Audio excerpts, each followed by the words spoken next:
સુરત શહેરમાં દિવસે ને દિવસે ટ્રાફિક એક મોટો પડકાર બની રહી છે.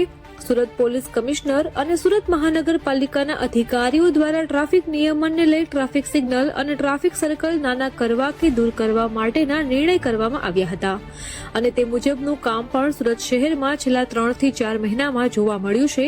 તો ટ્રાફિક સિગ્નલ લગાવ્યા બાદ શહેરમાં અનેક અકસ્માતો ઓછા થયા છે, પરંતુ હજી ઘણા લોકો સતત ટ્રાફિક સિગ્નલ તોડતા હોવાનું જણાઈ આવ્યું છે.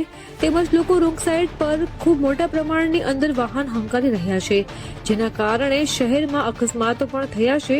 તો આ તમામ બાબતને હવે લોકોએ ગંભીરતાથી લેવી પડશે, કારણ કે આવનારા દિવસોમાં સુરત પોલીસ કમિશનર દ્વારા ટ્રાફિક નિયમોનું પાલન ન કરનારાઓ સામે કડકાઈથી પગલાં લેવા માટેની તૈયારી કરી લીધી છે.